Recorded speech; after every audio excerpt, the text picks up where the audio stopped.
Hello viewers, I doctor SBK Lal welcome you all in my YouTube channel. मेरे YouTube channel में आपका बहुत बहुत स्वागत है। आज का टॉपिक है मोहम्मद गजनवी पर।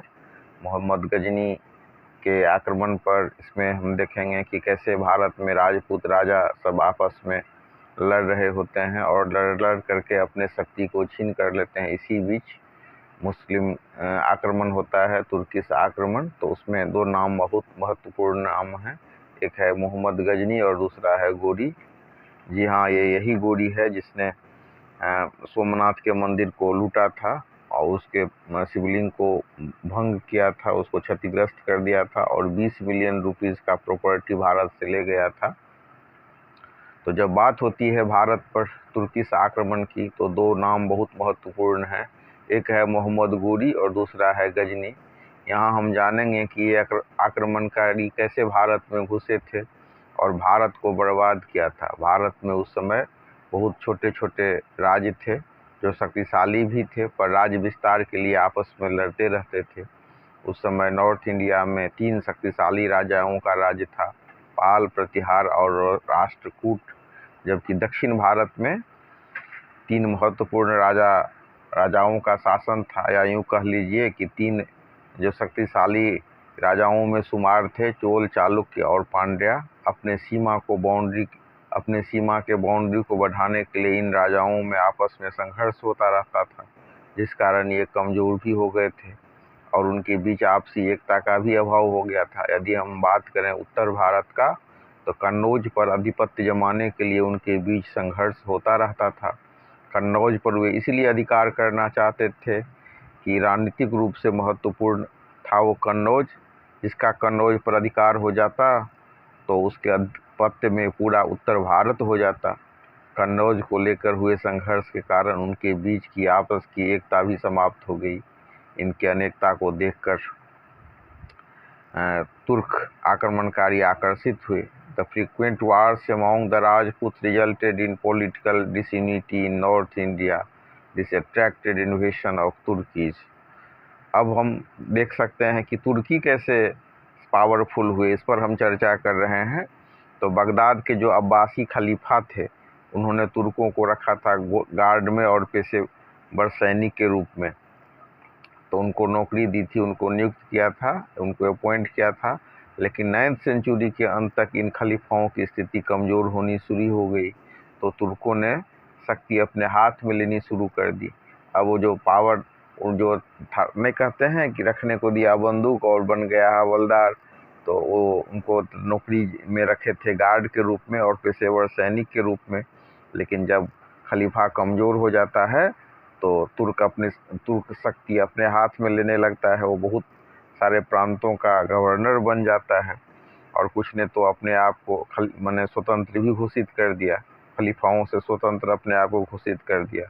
तो ऐसा ही एक गवर्नर जिसने अफगानिस्तान को जीता था, अफगानिस्तान में गजनी को जीता था और शासकों को एक नए लाइनेज की शुरुआत की थी, जिसे हम गजनवी कहते हैं। One governor who conquered Ghazni in Afghanistan started a new lineage of rulers known as Ghaznawis। तो मोहम्मद गजनी का जन्म 971 CE में हुआ था और Mahmood Ghazni was born in 1971 CE। He ascended the throne in 1998 CE। Ghazni ने सोचा कि क्यों न भारत पर पूर्व उत्तर की तरफ से हमला किया जाए, क्योंकि वहाँ तत्कालीन जो शासक थे गुर्जर प्रतिहारों, पल्लवों और राष्ट्रकूटों के साथ लड़ाई लड़ते लड़ते कमज़ोर हो गए थे। लेकिन ये भारतीय राजा इतने भी कमज़ोर नहीं हुए थे कि कोई बाहरी आक्रमणकारी आए और उनका मुकाबला न कर सके। तो मोहम्मद गजनी को सफलता नहीं मिली और उसको भारत पर 17 बार आक्रमण करना पड़ा, जिसमें से वह 16 बार पराजित हुआ। मोहम्मद गजनी ने 1000 से 227 CE तक 27 वर्षों में भारत पर 17 हमले किए थे। Mohammed Ghazni invaded India 17 times in 27 years, 1000 to 1027 CE। वह अफगानिस्तान के एक छोटे पहाड़ी और गरीब क्षेत्र गजनी को एक शक्तिशाली एम्पायर में बदलना चाहता था। उसने अफगानिस्तान के एक छोटे से जगह पर कब्जा किया था। वो पहाड़ी और गरीब क्षेत्र था, गरीब राज्य था, लेकिन वो उसको बदलना चाहता था बहुत बड़े शक्तिशाली एम्पायर में। तो उसने अफगानिस्तान और खुरासान को नियंत्रण में लिया। वह भारत के अथाह संपत्ति को लेकर अत्यंत आकर्षित था। वह भारत के संपत्ति को देखकर काफ़ी ललचा गया था। उसके बाद उसने उत्तर भारत के शहरों और मंदिरों को लूटना प्रारंभ कर दिया, जैसे नागरकोट, थानेश्वर, मथुरा और कन्नौज जैसे शहरों, और वहाँ पर अवस्थित मंदिरों को उसने लूटा। उसका सबसे विनाशकारी आक्रमण 1025 ईस्वी में सोमनाथ मंदिर पर किया गया आक्रमण है। सोमनाथ के मंदिर को उसने बड़ा बेरहमी से लूटा और बर्बाद कर लिया। अब सोमनाथ का मंदिर गुजरात में समुद्र के किनारे अवस्थित था। राजपूत योद्धाओं ने उस समय आक्रमण का बहुत करारे ढंग से मुकाबला किया, प्रतिरोध किया। इसका बहुत कड़ा प्रतिरोध किया गया, पर अंततः हुए युद्ध में पराजित हो गए। गजनी ने भारत पर 17 बार आक्रमण किया, इसमें से उसने 16 बार सोमनाथ मंदिर पर आक्रमण किया। अब हम विचार करें कि उसने ऐसा क्यों किया था। इसका कारण था कि सोमनाथ मंदिर में बहुत अधिक सोना था, पर इसकी सुरक्षा इतनी तगड़ी थी कि उसका हिम्मत नहीं पड़ा कि वह उसे लूट सके। पर चुंबक के प्रयोग करके सोमनाथ मंदिर में शिवलिंग को ऐसे स्थापित किया गया था कि वह हवा में लटका हुआ प्रतीत होता था। एक तो वो वहाँ प्रवेश नहीं कर पाता था, और जब प्रवेश भी कर जाता था तो हवा में लटकते शिवलिंग को देखकर डर जाता था। तो उसने अपनी रणनीति बदल दी। इस बार वह पिछले गेट से घुसा और मंदिर को क्षतिग्रस्त करते, तोड़ते और बर्बाद करते हुए घुस गया वहाँ पर। और एक साइड से जब मंदिर को तोड़ना प्रारंभ किया तो चुंबक का सामंजस्य और संतुलन बिगड़ गया, तो और शिवलिंग गिर गया। फिर वहाँ जो मौजूद सोना था उसको उसने लूट लिया, शिवलिंग को क्षतिग्रस्त कर दिया। उसने 20 मिलियन रुपीज के संपत्ति को लूट लिया। Mahmud broke the idol of Somnath and looted property worth 20 million rupees.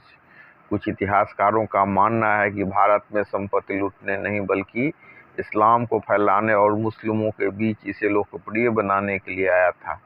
पर दूसरी ओर अधिकांश इतिहासकार इसे मनगढ़ंत और निराधार मानते हैं। मोहम्मद गजनवी भारत को लूटने और विजय करने में जो सफल हुआ, उससे भारत में राजाओं की कमजोरी उजागर हुई और मुस्लिम शासन के स्थापना का मार्ग प्रशस्त हुआ। तो भारतीय राजा इतने कमजोर नहीं थे कि महमूद को नहीं रोक सकते थे, पर आपसी फूट और लड़ाई के कारण महमूद भारत को लूटने में सफल रहा। महमूद के आक्रमण के बाद बहुत सारे मुस्लिम भारत में ही आकर बस गए, व्यापार में दिलचस्पी लेने लगे तथा कारोबार भी प्रारंभ किया। इस तरह मध्य एशिया के मुस्लिम देशों के साथ भारत का सांस्कृतिक आदान प्रदान प्रारंभ हो गया। लेकिन महमूद के आक्रमण के कारण भारतीय विरासत, कलात्मक मंदिर और मूर्ति की अपूरणीय क्षति। इस तरह से हम देख सकते हैं कि गजनी ने 17 बार आक्रमण किया और भारत को लूटा।